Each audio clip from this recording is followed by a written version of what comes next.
Hello, everyone, and welcome to today's webinar titled Child and Family Poverty, What We Need to End This Epidemic During and Beyond the Pandemic. This webinar is a collaboration between the Manitoba College of Social Workers and the Canadian Association of Social Workers.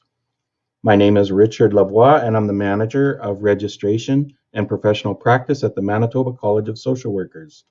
I'll be moderating the session today. We are happy to be co-hosting this webinar from the land of Anishinaabe, Cree, Oji-Cree, Dakota, and Dene peoples, and the homeland of the Métis Nation. We're also welcome participants who are joining us from treaty territories across Canada and acknowledge with respect the diverse histories and cultures of Indigenous peoples across the country in the spirit of reconciliation. Today's webinar session is interactive, and you're invited to ask questions. The webinar presentation will be about 45 minutes, followed by a 15-minute question and answer period. I encourage you to type in your questions at any time during the presentation, and we'll respond to as many questions as possible at the end. Please note that the recording of this webinar will be available on the website through the CASW member portal following the live presentation. I'm very pleased today to welcome our three presenters, Sid Frankel, Lila Sarangi, and Kate Keller. Sid is an associate professor in the Faculty of Social Work at the University of Manitoba and a longtime member of the National Steering Committee of Campaign 2000 to end child poverty. He teaches in the area of research methods, management, and critical approaches to social work. His research focuses on poverty reduction policy and nonprofit sector. Sid's recent publications include a chapter in Political Activism and Basic Income Guarantee, published in 2020. The chapter is titled Basic Income Advocacy in Canada, Multiple Streams, Experiments, and the Road Ahead. He also has a chapter in COVID-19 in Manitoba, Public Policy Responses to the First Wave, titled The Pandemic and Manitoba's Nonprofit Sector, a case of insufficient and misdirected provincial public policy. Leila Sarangi is a Director of Social Action at Family Service Toronto and National Coordinator of Campaign 2000, End Child and Family Poverty. With over 20 years of frontline research and policy experience, Leila has demonstrated a commitment to connecting lived reality with public policy, advocating with and engaging people in a meaningful way to inform policy and legislative changes. Leila's social action leadership and research experience spans a variety of issue areas, including police accountability, poverty reduction, housing and homelessness, gender-based violence, and immigration. Kate Keller is the Executive Director of the Social Planning Council of Winnipeg. Prior to joining the Social Planning Council, Kate worked for the John Howard Society of Manitoba. While there, Kate gained a greater understanding of how poverty and barriers to social equity impact individuals, families, communities, and government systems. She has experience in Canada's North, living and working in Iqaluit, where she was the Executive Director of the Law Society of Nunavut, and also Thompson, Manitoba, where she worked in projects for Manitoba Kiiwetinoong Okimakanak Incorporated, taught and ran her own business. Kate's work at the Social Planning Council through its research and commitment to community-led initiatives is to determine how best to address inequity and the social ills it creates. That Manitoba is the province with 3 of 5 federal ridings with the highest rates of childhood poverty ensures her commitment to the Campaign 2000 Coalition's work. I'd like to welcome Sid, Leila, and Kate to today's webinar. We're very interested in hearing what you have to say. Just prior to you taking over, I would like to remind everyone that there is quite a few participants, and we're very interested in learning where you're from. So if you could click on the province in which you are logging in from, that would be wonderful. So thanks again, Sid, Leila, and Kate. I'm now handing the mic over to you.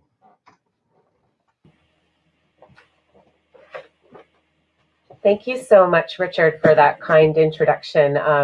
We're very happy to be here. I'm Leila, and I'm calling in from Toronto, also known as Toronto, and we're under the One Dish with One Spoon Wampum Belt Treaty. And I have with me here Kate and Sid, and we're very thrilled to be here because the Canadian Association for Social Workers has been a long-standing member of the National Campaign 2000, and we're pleased to be here to talk a little bit about the work that we do at Campaign 2000, which actually is in its 30th year. So it's been 30 years of Campaign 2000. We grew out of a concern of child and family poverty, but in response to a 1989 federal resolution that was unanimously passed in the House of Commons with a promise to end child poverty by the year 2000. So there's no spoilers here. They missed the mark on that. But since then, Campaign 2000 has been working to monitor progress or the lack of progress towards that goal to end child poverty. And part of the work that we do with our 120 plus member organizations, we write and release annual report cards. So one at the national level and then several in the provinces and territories. And Sid and Kate, who will talk about the Manitoba ones, they write the Manitoba report cards. So we'll take you through a little bit about what we do and our recommendations. Thank you for filling the poll out. I see we have people joining us from across the country. It's really great to see. But before we get into our work, we have a couple more polls. If you'll engage with us, it'll give you a little bit of orientation into the issues, and it'll give us a little bit of baseline of where people are at. So the first poll is here. It's, how many children do you think live in poverty in Canada? Would it be 1 out of 10 children, 1 out of 8 children, 1 out of 5 children, or 1 out of 3 children? So how many do you think would live in poverty in Canada? And sometimes the number, when I think about it, gives me heartache. I will share the results with you because I think most of them have come in here, and the majority of you are right. It's almost 1 in 5 children live in poverty in Canada. That's over 1.3 million children who are still living in poverty despite several promises by the federal government to end it. The next question I have for you is, the next polling question I have is, do you believe the government statistics that poverty has decreased by 50% since 2015 anywhere in Canada? So yes or no, do you think the government has decreased poverty by half since 2015? And the majority of you, again, are correct. We still have quite a lot of work to do. So before I, sorry, all of a sudden I was hearing an echo. Okay, here's what we're going to take you through today. We've done the introductions. Sid, I'm going to pass it over to Sid in a second. He's going to talk about measurements and the construction of poverty. We'll take you through some statistics around the rate and the depth of child and family poverty, as well as some of our policy recommendations. And Kate's going to give some highlights of the work being done in Manitoba to impact policy towards ending child and family poverty. We'll end with some actions that you can take yourself, and then we'll open it up for the Q&A, which I'm really looking forward to. So Sid, I'm going to turn it over to you.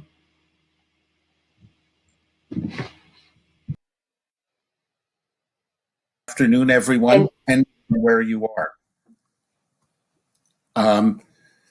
First of all, let me say it's clear poverty is real, especially to those who experience it and to social workers who work with them.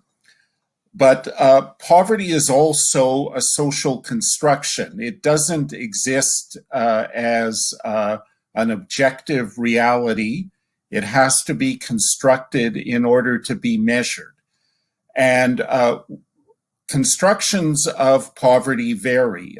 Conservatives, and I'm not talking about the party, but the ideology, neoliberals, right libertarians, and those at the right tend to construct poverty in absolute terms. And we'll talk in a minute about exactly what that means. Social democrats, other progressives, progressive liberals construct poverty in more relative terms, which takes into account inequality. So absolute poverty focuses only on physical subsistence and ignores social and cultural needs. It really reduces poverty to material deprivation and leaves out its social aspects. And Canada's official poverty line, the market basket measure, is an absolute measure, and Campaign 2000 has opposed the use of that measure since its inception. So you see before you a definition of the market basket measure. I'm not going to read it, but you will see that it is a metaphorical market basket that contains various components: food, clothing, footwear, transportation, shelter, and other expenses. And it is priced in more than 100 locales throughout Canada, but none of them are northern locales, for example. A relative measure focuses not only on health, but on social role performance, the capability to participate in important social relationships and activities, and the ability to adhere to cultural norms. It's a much more comprehensive concept of poverty that's inclusive of material deprivation, and social exclusion and exposure to stressful environments. The relative measures are much more highly correlated with health status, with social outcomes, and with developmental outcomes for children. And relative measures are really the international gold standard used by the OECD and UNICEF, for example. So I hope you see why we favor them. Canada's relative measure is called the Census Family Low Income Measure, and you can see its definition before you, that it refers to 50% of median income. So in order to be poor, a family of a particular size has to have an income after taxes which falls below 50% of the median. And you know the median is the number that divides the distribution of family incomes in half.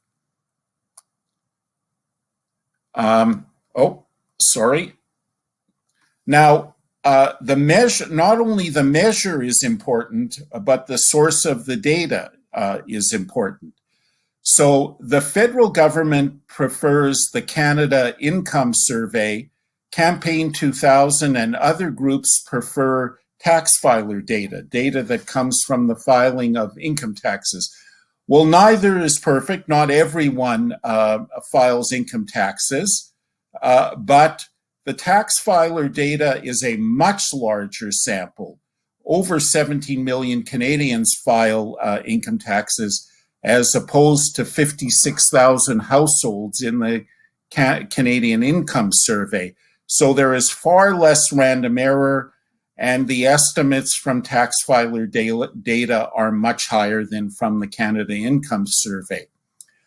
But the Canada Income Survey also has systematic error. It's less inclusive. It leaves people out.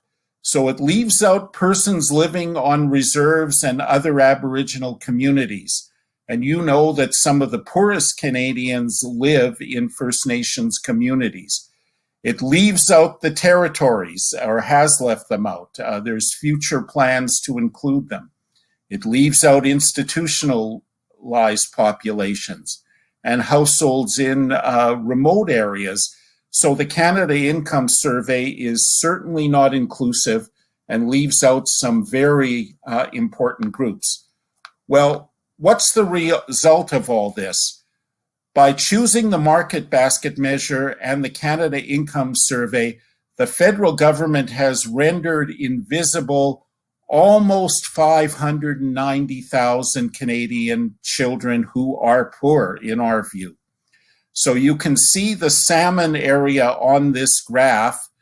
That includes children who are not poor according to the market basket measure, are poor according to the Canada Income Survey. That large group of Canadian children that have been invisibilized by their government are demonstrably at high risk of all of the negative outcomes of poverty. So thank you, and I'll hand it over to you, Kate. Over to you, Leila. Great, thanks, Sid. So in 1989, when the federal resolution was passed to end child poverty, the child poverty rate at that time was 22%. You can see on the graph here, by the year 2000, the first year here on the graph, when the federal government was supposed to have ended child poverty, the rate had actually increased to 24.2% and continued to rise a little bit. There has been a marginal decrease over the years until about 2016, when the Canada Child Tax Benefit was introduced, the one that we currently have now, which had a pretty important impact on the rate of child poverty. And you can see in 2017 that the rate goes down to 18.6%. But without any new investments into that benefit program, we've seen the decrease of the rate of child poverty actually flatline. In the last year that we have data available for, which is 2018, there was less than half a percentage point of decrease in the child poverty rate. So it's currently at 18.2%. This is pre-pandemic. So this is the number of children who were living in families who were struggling before the pandemic ensued. It means that these families were not set up to weather the pandemic. So that's kind of the context that we're setting here. This next slide shows us the child poverty rates by province and territory. You can see the highest rate is in Nunavut, with 32.4% of their children living under the low-income measure. The highest child poverty rate in the provinces is in Manitoba at 28.3%. The dark blue colors are the provinces and territories whose child poverty rate is above that national average of 18.2%. And as Sid mentioned, poverty is by design. It's this graph here is showing us the impact of both the historical and the ongoing legacy of colonialism and racism in Canada and how it manifests in child poverty rates. So this kind of data, this demographic data, we can't actually get from tax filer data. So this source is the census. And you can see disproportionately, exponentially, shockingly high rates of child poverty in First Nations communities, at 53% for children who are status First Nations living on reserve, 41% of children who are status First Nations children living off of reserve, and immigrant children who have a child poverty rate of 35%. Those are some of the highest groups, and this is compared to non-Indigenous, non-immigrant, non-racialized children who have a poverty rate of 12%, so below the national average. Other groups that are not represented here but who have also very high rates of child poverty include children in female-led lone parent families and children with disabilities. Sid, I'll turn it back to you. Okay, thank you, Leila. So you see before you a set of bar graphs which indicates to us the effect that government transfers have on reducing poverty. And they do have a significant effect, just not significant enough.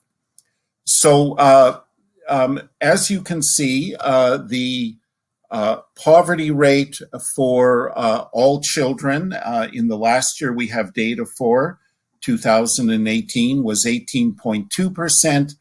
And unfortunately for children under 6 in that important developmental phase, even higher at 19.2%. So that's those are the two bars on your left. In the middle, we have bars which tell us what the child poverty rate would be without any government transfers. So we can see that for all children, instead of 18.2%, it would be 33.1%. So we're seeing a significant reduction. And for children under 6, it would be a very alarming 36% instead of 19.2%. On the right, you can see that the Canada Child Benefit put into place by the Trudeau government accounts for most of this reduction. And that is why we have not seen significant reductions in child poverty between 2017 and 2018, because we haven't seen significant increases in the Canada Child Benefit. So it is very clear that when we're talking about poverty reduction, transfers to poor families are very important. This set of bar graphs tells us that poor families in Canada are living well below the poverty line. So there are different bars for different size families. The green bar at the bottom goes up to the median, the income level that divides families in half. The blue is the space, the gap, if you will, between the median and the poverty threshold. And you can see that that gap is appreciable for all family structures. And remember that many families are living far below that because they are living below the median. So the main message here is that poor families in Canada are not, by and large, just below the poverty line. On average, they are far below. And I'm going to pass it back to you, Leila.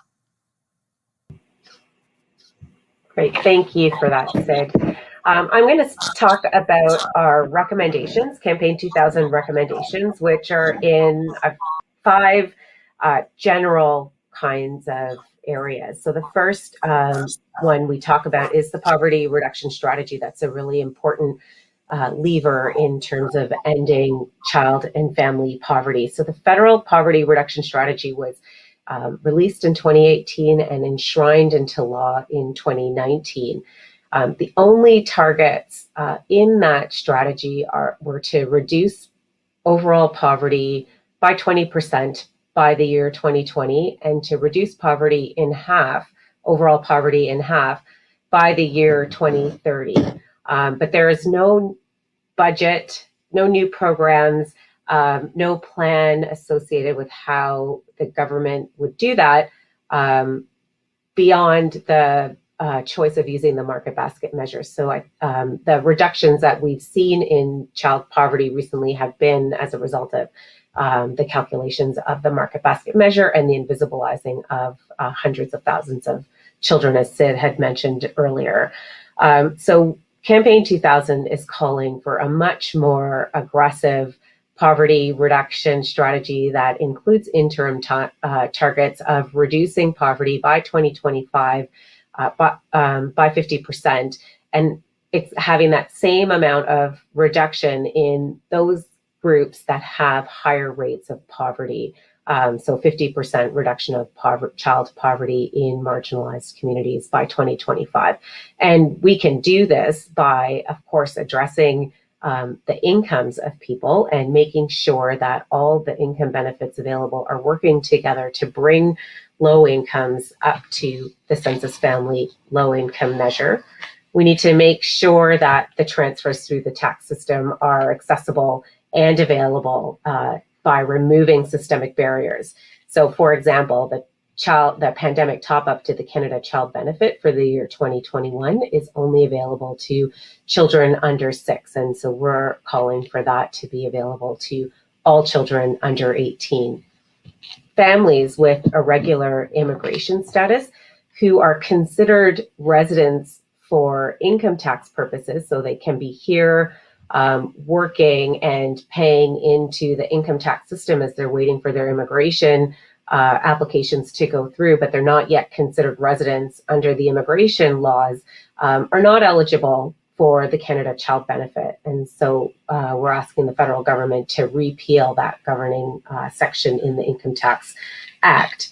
And we're asking for the federal government to remove bureaucratic barriers so that kinship, customary care, and families caring for children outside of a formal care arrangement can have access to the Canada Child Benefit and pandemic top-ups. The completely inadequate social assistance rates, that's a big driver of the depth of poverty, need to be addressed by the federal government increasing their investments in the Canada Social Transfer, which is the block transfer of funding that goes to the provinces and territories and pays for social assistance programs as well as other programs.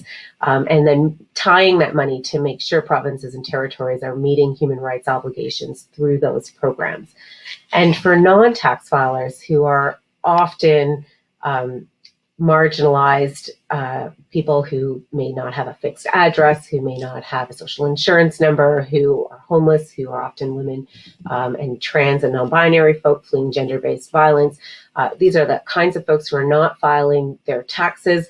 Canada needs to develop a parallel income benefit delivery system in partnership with trusted charities on the ground to be able to make sure that those communities can also access income benefits that they need. But it's poverty, and addressing poverty is not only about income, it's also about well-resourced, accessible public services where community is created and people can have all kinds of needs met. And so childcare, for example, is going to be critical towards ending child and family poverty. It's going to be critical to pandemic recovery.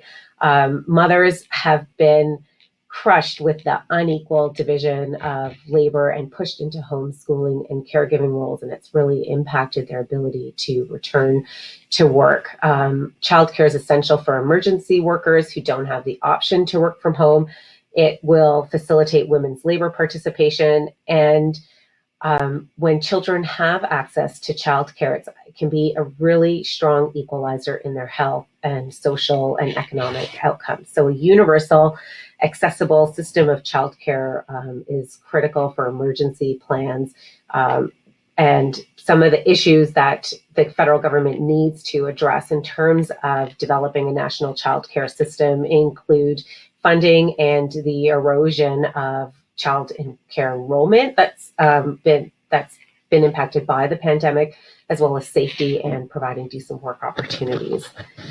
Housing is another critical public service that's a cornerstone here. The federal government has enshrined into law the right to adequate housing for all, and we want to make sure that those mechanisms to realize that right are appropriately funded, and that commitments within the National Housing Strategy to First Nations, Inuit, Métis Nations, and the intersectional gender-based plus commitments of that strategy are followed through on as priorities.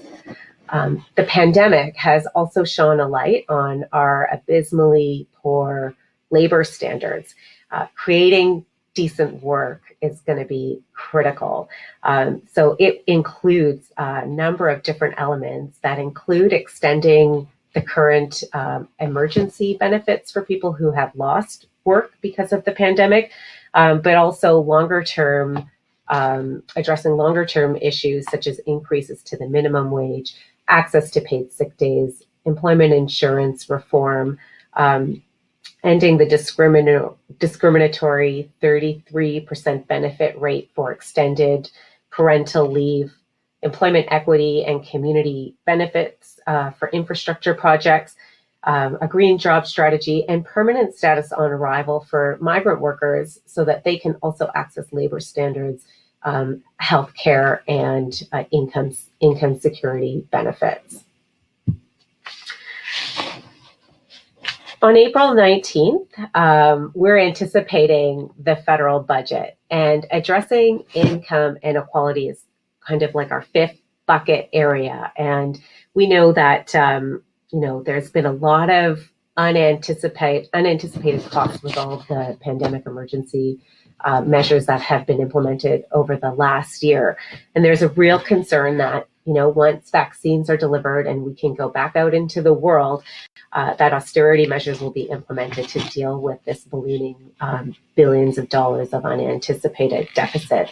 But our friends at the Canadians for Tax Fairness have crunched some numbers on potential measures for taxing the ultra-rich to generate revenue for the federal government to pay for poverty reduction measures. And here there's several listed here: ending tax havens, a wealth tax, and inheritance tax, and reducing or eliminating highly regressive tax measures that total about $54 billion, those ones alone. But there are also pandemic-specific taxes, such as a windfall tax. And we've seen from past experience around post-World War II that these kinds of revenue-generating taxes and then reinvesting that money into people is actually good for economic growth. It's good for people, but it's also good for the economy. And now I'm going to, turn it over to Kate to talk about Manitoba.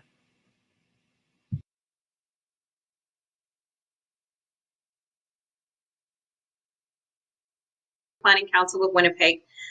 We are a charity, but we're a charity that actually works on change. So the idea, there's that change, not charity argument. So we try to focus on systems change and our approach is about creating an equitable society, because we believe charity wouldn't be necessary if we lived in a truly equitable society. And we don't believe anybody should have to rely on the kindness of strangers in Canada today. So I'm just going to give you a snapshot of a couple of policies in Manitoba and some of their effects as they trickle down, because governments, the policies that they create, they actually have effects on people. So as was mentioned earlier, Manitoba is the province with the highest rates of child poverty. We're second only to Nunavut, the territory of Nunavut. And our report card, and it was mentioned that it was 28.3%, but actually the 2019 data was released, and a colleague of mine quickly did a little number crunching last night. And our child poverty rates are up again. And so we're now talking, when we talk about the percentage rate, we're now talking about over 88,000 Manitoban children who live in poverty. And that translates down to more than 1 in 4. And when we're talking about kids under the age of 6, it's 1 in 3. So we have, of the 5 federal ridings with the highest child poverty rates, we have 3 of them. The first is Churchill, Kiwapnook, Oski, which is the north of the province. And the third one is here in Winnipeg, Winnipeg Center. And that also makes it the highest urban riding with the highest rates of child poverty. So there should be no surprise that the demographics of those two areas are highly Indigenous and newcomer and people of color. So here in Manitoba, the previous government, which was an NDP government, brought in the All Aboard Poverty Reduction Strategy in 2009. The positive was that it was legislation. There was a duty to report on it every year and to refresh it every 5 years.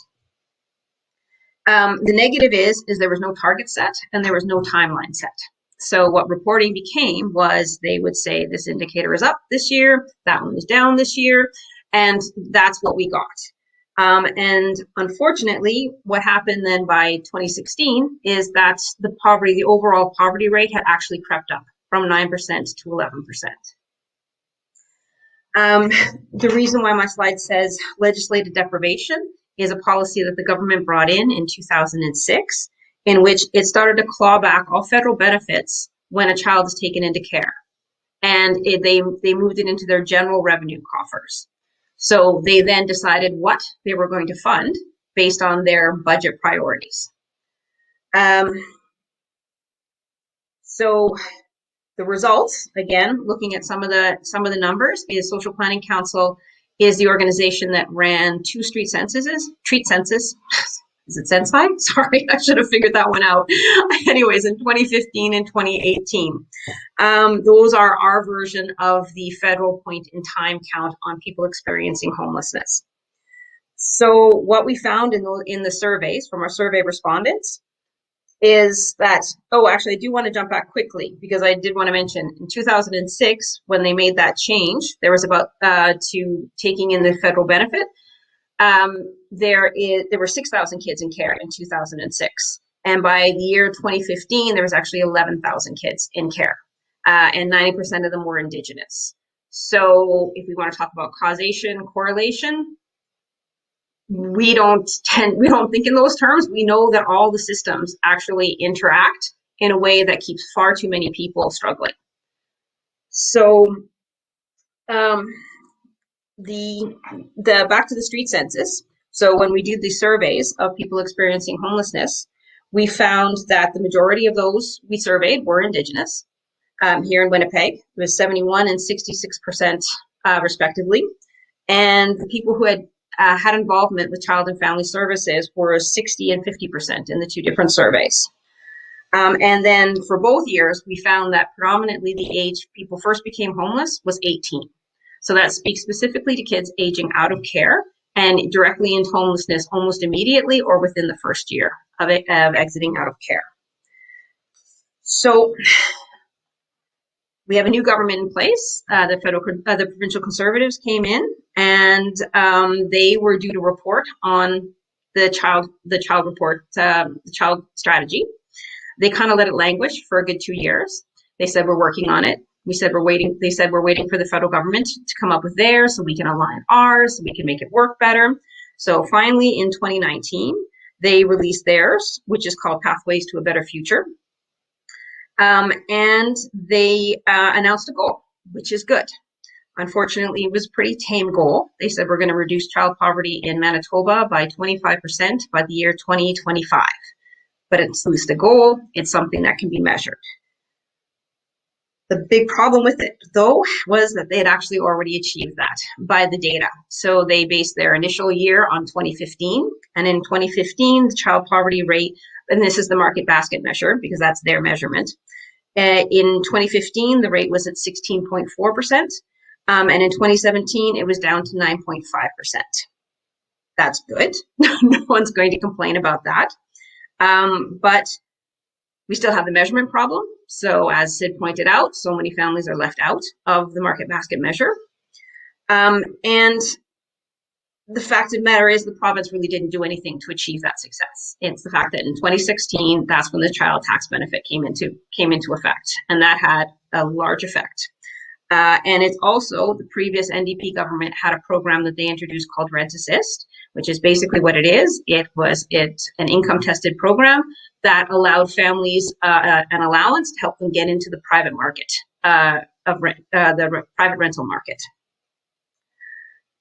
So the problem then being, though, is this province made, the current government didn't make any other contributions to deal with child poverty. And what we found is that, again, as Sid pointed out, there was an initial, across Canada, an initial benefit from the child tax benefit in decreasing child poverty, but that slowed to just 0.4% in the most recent data. But in Manitoba, we actually had an increase in child poverty of 0.4%. So, and as I mentioned, my colleague did that quick mention. So unfortunately, I couldn't share the graph in time in order for you to show it, but it's really quite depressing because he shows the line where they were going to meet the 25% decrease.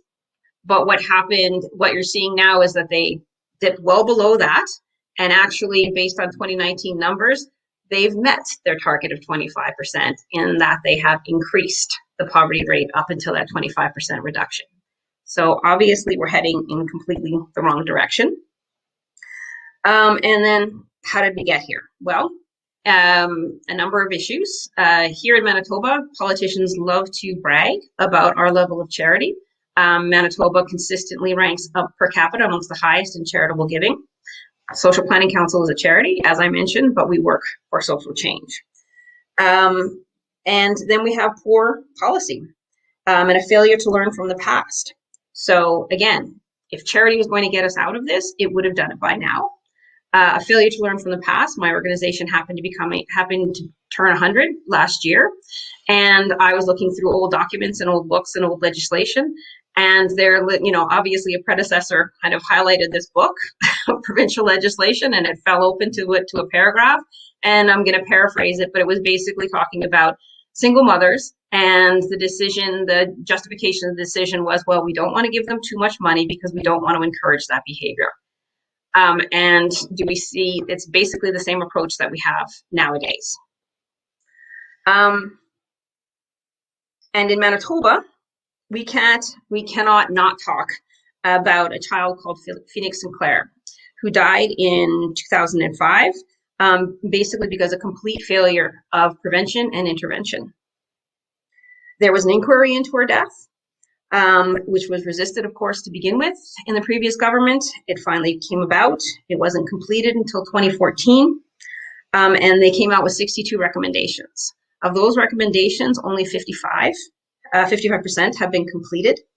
There's some progress in some others, but the failures are in service integration, service improvement, children's rights, funding for better prevention and intervention, and funding for better prevention and intervention. So in short, anything that would actually create real systemic change is what's not actually being met. So that is our snapshot of Manitoba. Layla. Thanks so much for that, Kate.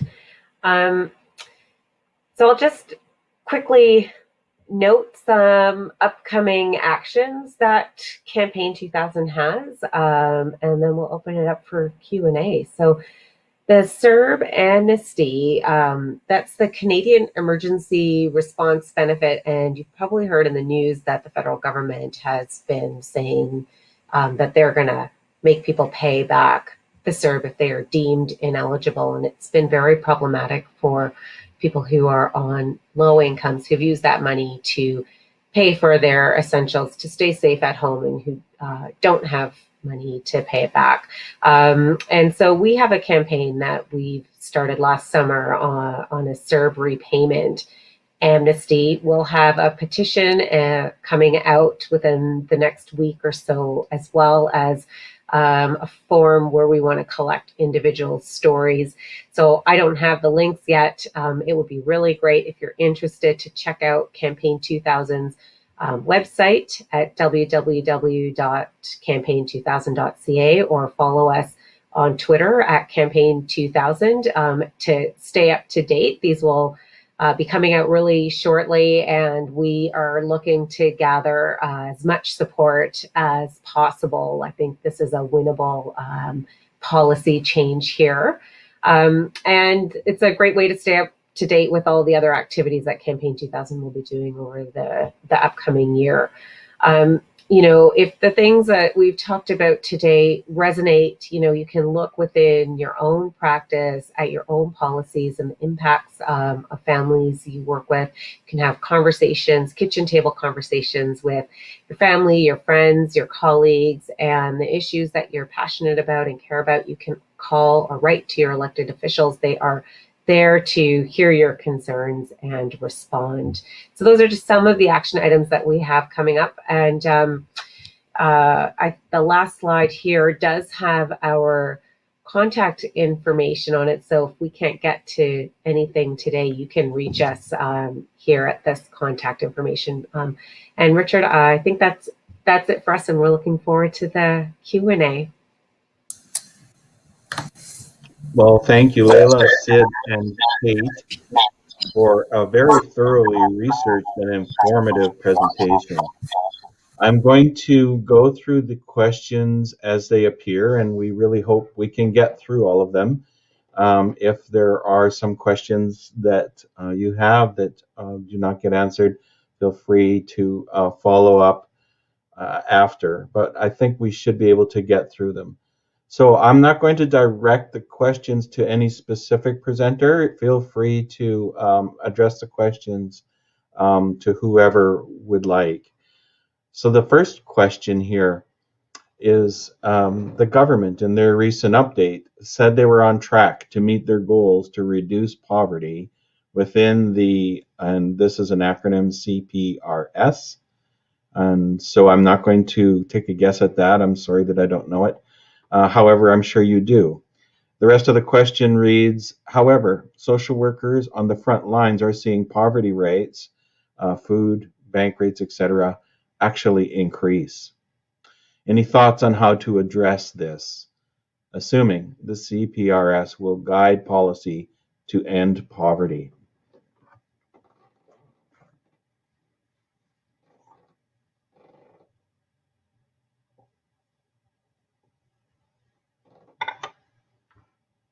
And the government's claim is based on using an inadequate measure and a survey that doesn't include many of the poorest Canadians, like First Nations people living on reserves. It doesn't include anyone in the North. And as the questioner is saying, this doesn't really meet the smell test. Social workers and other Canadians know that child poverty does not look like it's been reduced by anything like 50%. Leila told you that the poverty reduction strategy is empty of policy and empty of expenditure commitments. It does contain targets and timelines, but no idea about what will be put in place to reach those targets and timelines.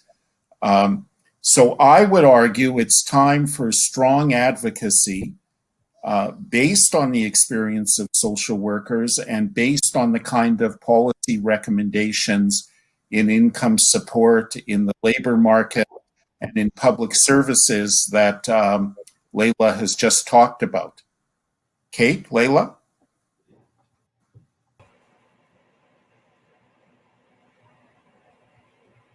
Fred Rogers, but I've learned later in life that he was a bit of a rebel himself. But the second time in one day, I paraphrased Fred Rogers, and it's basically, if you name something, you can solve it, and that's what we have to get our government to do, is really name it, so that we then really can work on solving it and stop playing this numbers game.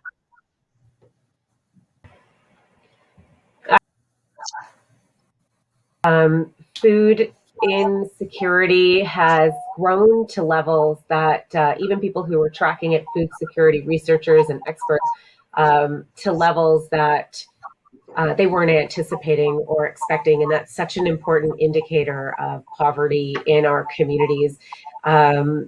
To make any kind of policy change, your elected representatives need to hear from you. They need to hear these stories that you're seeing on the ground in the front lines.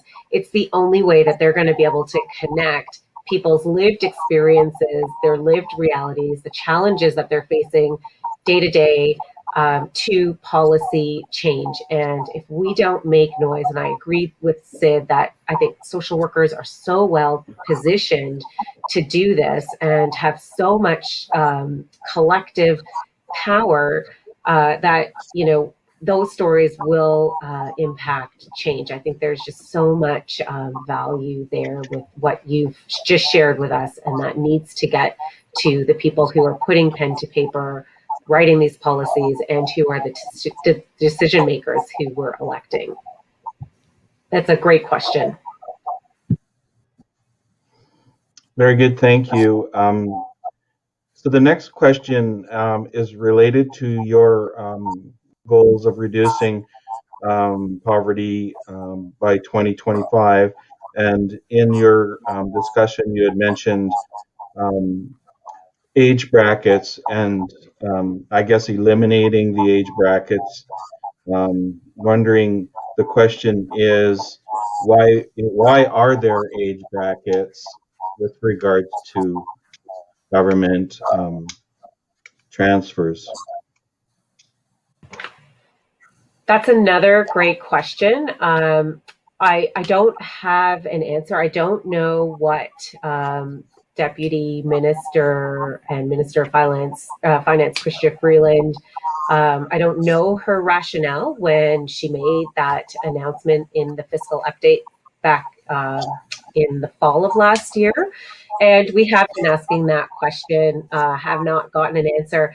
I suspect part of the rationale might be because of the labor force survey data that's been coming out over the COVID period that shows families with children under 6 have experienced, and particularly mothers, have experienced greater job losses out of like the demographic groups and are not gaining their jobs back quicker. These are the mothers who I said like are really getting pushed into those homeschooling roles. But the discrepancy between families with children under 6 and families with other children who are struggling and need the money to put food on the table or buy, make sure they have that kind of equipment and broadband and access for kids learning at home and all the kinds of things that people are struggling with.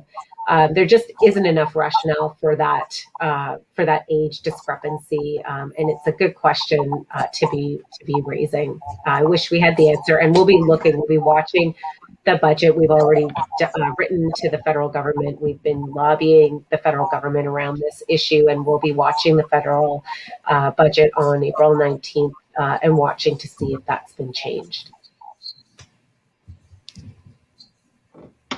Any other comments on that one? Okay.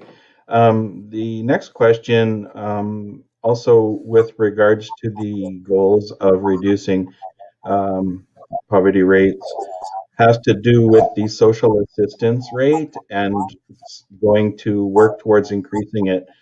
The question is, can something be done about the rigid accessibility guidelines for obtaining social assistance? I can comment briefly. From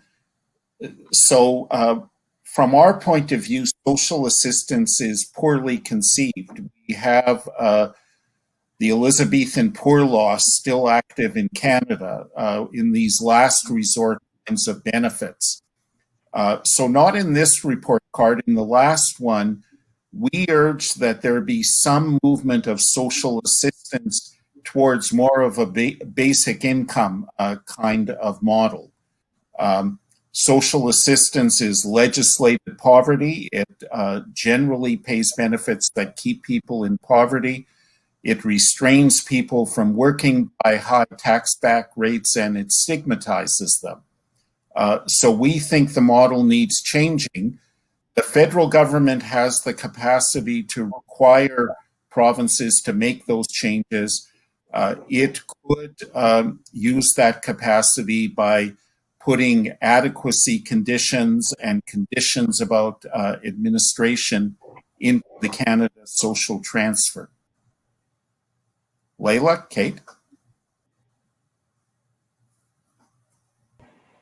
On the Manitoba context, again, is that when you couple the fact that we've got low social assistance rates and the second lowest minimum wage in Canada, how do we expect people to get off of that poverty, off that poverty trap? Because they can't, and even the little bit that they can make is then clawed back if they make over $200. It's a ridiculous amount of money, and again, it's the idea that somehow we can punish people out of being poor, and we just know that doesn't. I mentioned too, I forgot to mention in my presentation that when I mentioned the rent assist program, that actually one of the reasons why we're seeing harder times hitting families is because the current government made changes to that program, and they've changed the threshold. So families are getting less money for their rent, which means obviously it's coming out of their food budget. It's coming out of every other budget. So it's the alignment of levels of government, and we have to call out each and every level of government whenever they do anything that would actually detract from some positive forward motion.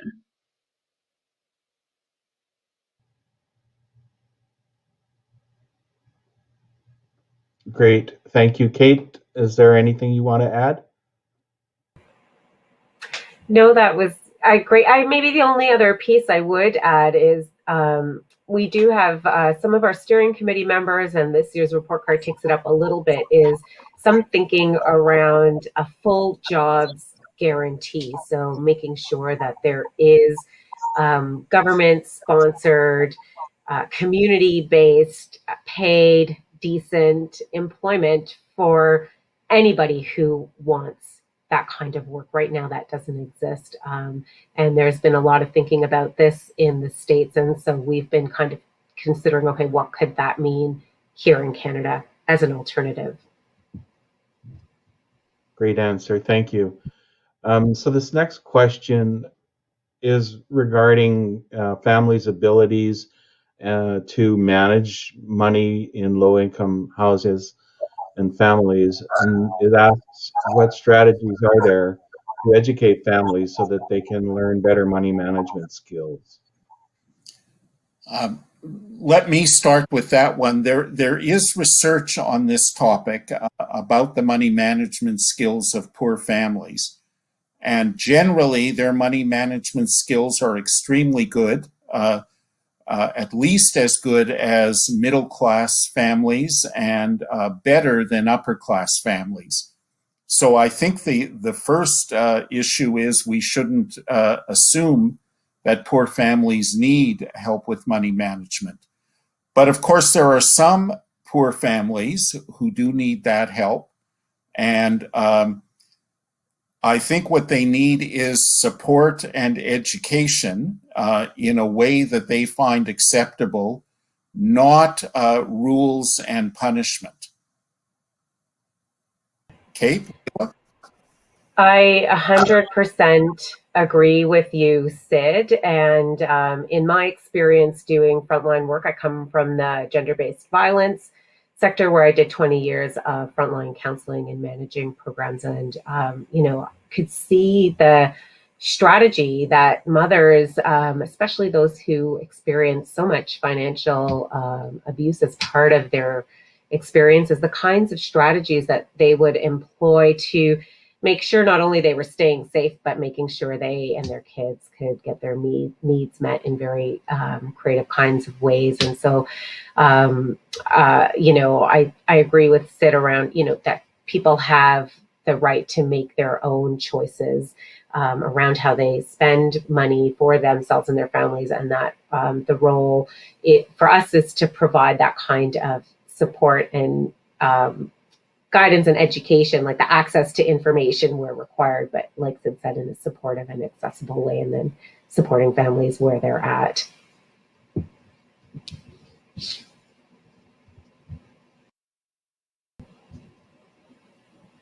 Okay, thank you. And the next question, I believe you said that the government was using an outdated MBM. Do they plan on updating it to have accurate numbers?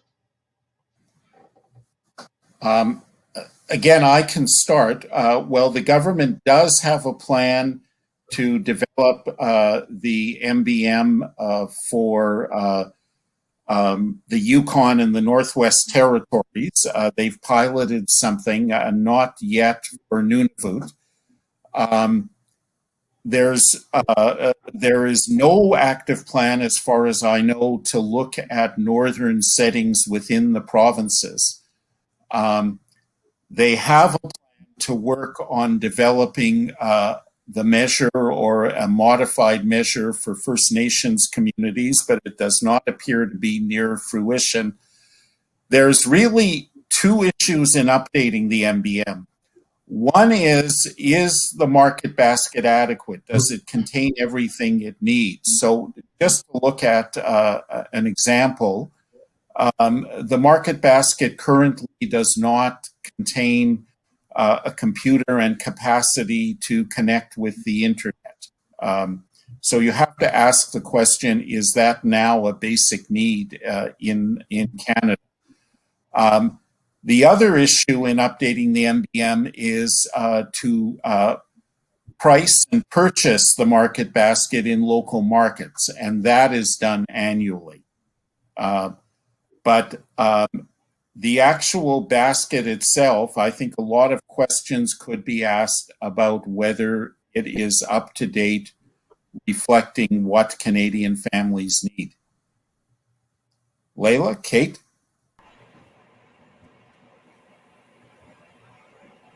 Can you actually hear me now? We can. You can? Okay, wonderful. I'm sorry. I've had trouble getting off mute. I don't know why, but I apologize. I was hoping to just to step back to the other question very quickly, only because I'd like to point out some of the other the reasons or the issue around money management. There's a reason why there's that saying out there that says poverty is a full-time job, is because the amount of balancing that people need to do. So, you know, families who will once a month cross town to invest in like a whole freezer full of bread because it goes on sale at a particular bakery at that time because it's past due, you know, that sort of thing. So they practice these sort of money management skills. But the other thing that we need to look at is what we actually, what we do as a community, as a society, to make that more difficult for them. And I'll go directly to the banks and the fact that banks don't often maintain branches in areas that are lower income. And so those people are left to struggle with payday loan companies. And we know about the incredible exorbitant rates that those companies pay. So there are things that actually, you know, it just simply costs more money when you are in poverty because you can't invest it in anywhere. You can't get ahead. Thanks.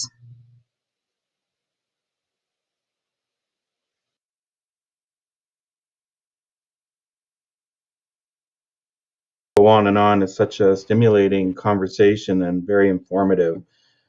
So unfortunately, we didn't get to go ahead. Yes. So I want to take this opportunity to thank our presenters for their devotion to such an important topic and sharing their knowledge with us today. I also want to thank all the participants who joined us. We had a great group of participants, a good number. And I want to remind everyone that a recording of this panel will be available on the website of this webinar, will be available on the website through the CASW member portal following this live presentation. Thank you.